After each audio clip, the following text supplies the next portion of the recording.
अस्सलाम वालेकुम। सिंध धरती से उठने वाली मसूकुन खुशबू के साथ मैं हूँ आपका दोस्त राशिद हुसैन गिरोई। आज एज़ यूजुअल एग्रीकल्चर के साथ वाबस्ता हूँ, तो काटन फील्ड में ही हूँ। बहुत से दोस्तों ने बहुत सी फरमाइशें की, बहुत सी चीज़ें पूछी। उन्होंने कहा कि वीडियोस आपने नहीं बनाई, तो फील्ड एक्टिविटीज़ इतनी है कि वीडियोस बनाने का टाइम नहीं मिला हमें।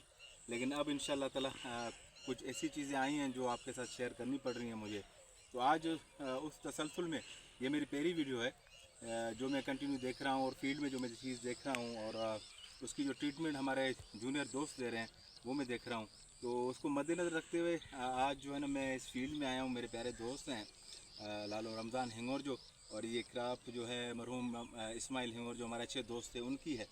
और ये वो फील्ड है जहाँ पर तकरीबन हर किस्म के पेस्टिसाइड, फर्टिलाइज़र, माइक्रो फर्टिलाइज़र्स को मैनेज और यूज़ किया जाता है। तो जनाब अली, मेरे चैनल को एग्रीकल्चर विद राशिद हुसैन गिरोई को सब्सक्राइब कीजिएगा, लाइक कीजिए और शेयर कीजिएगा। वीडियो बनाते हैं। कुछ दिनों से एक ऐसी चीज़ जो है वो फील्ड में हमें नज़र आ रही है, जो फेसबुक पे हम देख रहे हैं, और बहुत से दानश्वर जो है इस पर अपनी डिबेट्स भी कर रहे हैं। तो वो चीज़ मैं आपको दिखाता हूँ जी। आप देख लें, ये दूर से ही मैं आपको दिखा रहा हूँ। आप देख रहे हैं ये बॉल जो है ये ब्लैक हो चुका है, और उस पर थोड़ा सा पाउडर ब्लैक कलर का वो भी लगा हुआ है। इस तरह के बॉल्स जो हैं वो काफ़ी फील्ड में नज़र आ रहे हैं, और उन बॉल्स के साथ कुछ का कलर पिंक है, कुछ साइड से फ़कत पिंक है और अंदर से भी पिंक हो चुके हैं। तो जी सबसे पहले मैं आपको बताता चलूँ कि ये एक फंगल डिजीज़ है। फंगस और बैक्टीरिया की कॉम्बिनेशन है। कहीं पर फंगस और कहीं पर बैक्टीरिया इफ़ेक्ट करते हैं, तो ये एक डिज़ीज़ है। ये निशानियाँ इसकी जो है वो मिलती जुलती हैं आपको पिंक बोलवर्म के अटैक के साथ, लेकिन इसको आइडेंटिफाई करना, इसको चेक करके जो है ना आपको इसकी प्रॉपर जो है ट्रीटमेंट बताना, ये हम जैसे एग्रीकल्चर एक्सपर्ट का काम भी है। और हम कोशिश करेंगे आप तक बेहतर से बेहतर चीज़ें पहुँचा सकें। तो जनाब अली, ये एक फंगल और बैक्टीरियल अटैक है, और तकरीबन 100 प्लस फंगस जो है उनकी स्पीशीज़ हैं जो इस पे इफ़ेक्ट करती हैं। और ये कंडीशन जो है आपकी बॉल्स की, और ज़्यादातर नीचे जो बॉल्स होते हैं उन पे इफ़ेक्ट आता है, जिसमें फ्यूज़ियम जो है स्पीशीज़ जो हैं बहुत ज़्यादा हैं। और इस डिज़ीज़ का नाम है काटन बोल विल्ट।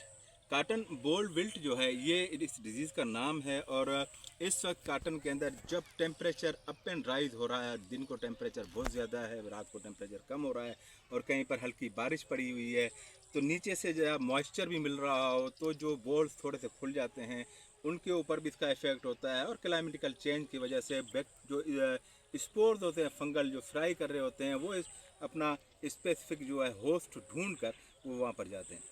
तो ये इफ़ेक्ट जो है ज़्यादा आ रहा है, और इस डिज़ीज़ का नाम जो है वो काटन बोल रॉट है, जो कि फंगल और बैक्टीरियल डिजीज़ की बहुत सी स्पीशीज़ को मिलाकर ये अटैक करते हैं, और ये बढ़ते जाते हैं काफ़ी इलाकों में। तो इसकी मैनेजमेंट इतनी मुश्किल नहीं है। बहुत से लोग जो हैं इसको मैनेज करने के लिए कापर ऑक्सीक्लोराइड का रिकमेंडेशन करते हैं, और बहुत से लोग जो है इसको डायाफेनिकोनाजोल और एज़ाक्सिस्ट्रोबिन का जो कॉम्बिनेशन आता है वो 200 ml पर एकड़ जो है उसका स्प्रे करते हैं, ताकि ये फंगल डिजीज़ जो है मैनेज हो सके। तो ये फंगस जो है ये बहुत ही, मैंने आपको बताया कि बहुत सी स्पीशीज़ हैं जिससे ये जो है अटैक करता है। लेकिन इसकी आइडेंटिफिकेशन अगर दूर से कोई इसको बॉल को देखेगा तो वो ये समझेगा कि ये पिंक बॉल वर्म का जो है अटैक है। असल में ये पिंक बॉल वर्म का अटैक नहीं है। तो जब भी अपनी फील्ड में जाएं इसे चेक करें। देखें ये थोड़ा सा ब्लैकिश भी दूर से में आपको नज़र आ रहा होगा, ब्लैकिश भी नज़र आ रहा है। तो इस तरह के कुछ बॉल्स मुझे पिछली फील्ड में भी मिले, उससे पिछली फील्ड में मुझे काफ़ी बॉल्स मिले। और कहीं कहीं पर आपको क्या होगा कि बॉल जो है वो साइड से हल्का पिंक नज़र आएगा, गुलाबी हवा के नज़र आते कितने कितने बॉल अंदर हवा उनके पटन दो खोल दो, तो कितने कारो हों तो कितने गुलाबी हों। अच्छा, इसमें दो चीज़ें आ जाती हैं। अब ये हो गया पिंक काटन बॉल रॉट, और एक होता है काटन सीड रॉड भी होता है। तो जो सीड में जाके अटैक करता है और सीड को जो है इफेक्ट करता है, वो ज़्यादातर हम कह सकते हैं कि सीड में भी आ जाता है कभी कभी, और सीड ओरिएंटेड डिजीज़ भी ये हो सकता है। तो आज की फील्ड जो है मेरे इस प्यारे दोस्त की है, रमज़ान हिंगोर जो, लेट मोहम्मद इस्माइल हिंगोर जो की क्रॉप कंडीशन आप देखें माशाल्लाह एक्सीलेंट क्रॉप है, ग्रीनिश क्रॉप है। और ये हमने इसकी छिदराई भी की हुई थी, लेकिन इस छिदराई के बावजूद इसकी हाइट जो है वो मुझे इस वक्त भी ज़्यादा लग रही है। तो माशाल्लाह फ्रूटिंग पैटर्न भी अच्छा है। और कोशिश करें जी, अगर ये इफेक्ट अगर ही शइ अवां जी बनी में अवां खे वधीक नज़र अचे पई, जेका कॉटन बॉल रॉड या अगर अव्हांखे नज़र अचे थी त मूं अव्हांखे 2 शयूं ॿुधायूं आहिनि, इन्हनि जा स्प्रे अव्हां करियो। कॉपर ऑक्सीक्लोराइड जो बि स्प्रे करे सघो था, एडॉक्सी स्ट्रॉबेरिन डाइफेनिकनाज़ोल जो भी स्प्रे करे सघो था। यादि रखो कि एग्रीकल्चर जी जेके हिन इंडस्ट्री में फ़क़ति जेको आहे जीत इहे न आहिनि, जीत इंसेक्ट्स में अची था वञनि, हुनखां पोइ फंगस आहिनि, वायरस आहिनि, बैक्टीरिया आहिनि। ये अलॻि अलॻि शयूं जेके आहिनि इहे अलॻि अलॻि इफेक्ट कनि थियूं, त हिन खे प्रॉपर तरीक़े सां मैनेज कयो वञे, बहितर तरीक़े सां तव्हां हिन खे मैनेज करे सघूं था। ऐं ॿी ॻाल्हि इहा आहे कि इन्हनि शयुनि खां बचण लाइ जीअं हिन वक़्तु टेम्परेचर हाई आहे, हाई टेम्परेचर जे करे काफ़ी इलाइक़नि में जेको आहे शेडिंग जी शिकायत असांखे मिले पई, त उन शेडिंग खे बि मैनेज करण लाइ जो शेडिंग हो रही है उसको भी मैनेज करने के लिए कोशिश करें कि अमाइनो एसिड और प्रोटीन्स के स्प्रे करें, क्योंकि शेडिंग किसी भी वजह से हो सकती है। उसमें आपका हीट का जो फैक्टर आ सकता है, उसके बाद आपका पानी कम हो वहाँ पर वो भी फैक्टर आ सकता है। अच्छा इजाफी पानी भी आ जाता है वहाँ पर भी, ये मतलब किसी किस्म का क्लाइमेट है, टेम्परेचर है, किसी किस्म का भी अगर इफेक्ट हो तो वो आपके पास जो है ना वो शेडिंग की तरफ क्रॉप को ले जाता है। तो इस वक्त जिस कंडीशन है जो हमारे पास 40+ बल्कि 45+ टेम्परेचर चल रहा है, तो पानी जो है वो जल्दी लगाना चाहिए।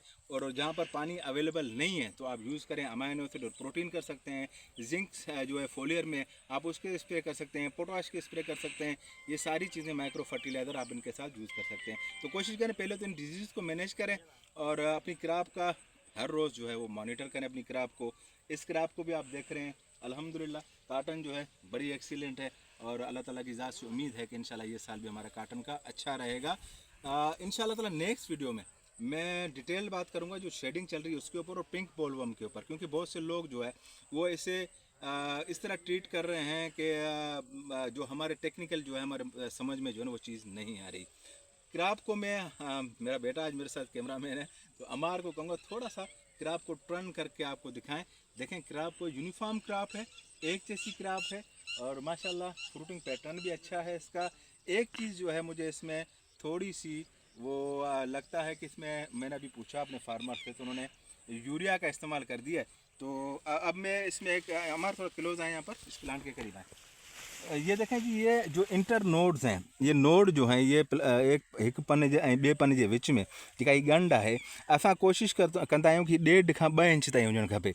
जॾहिं हीअ वधी थी वञे त ॿूटो जेको आहे कद वधीक थो करे, ऐं कद वधीक जे करे हू शेडिंग भी करे थो, छाणो भी करे थो, ठीकु आहे न साईं। त जिते अव्हां वटि कद वधिक पियो थिए उते यूरिया जो इस्तेमाल न करियो।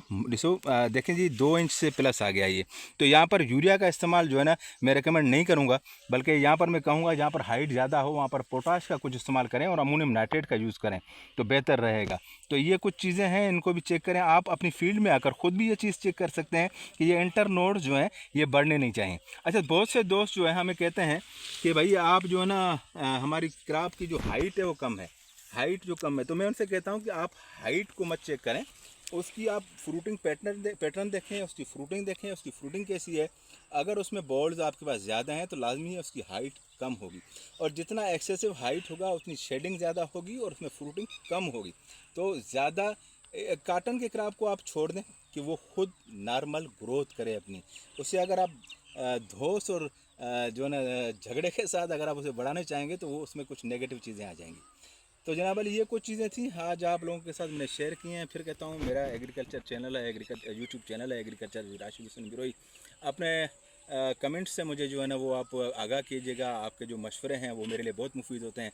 हम फील्ड के लोग हैं, फील्ड में आते हैं, फील्ड में एक्टिविटीज़ करते हैं, और वहाँ पर जाकर अपने फार्मर तक बेसिक इन्फॉर्मेशन जो है हम कोशिश करते हैं पहुँचाएँ, और यही कोशिश रहेगी। आपके कमेंट्स मेरे लिए बहुत अहमियत रखते हैं।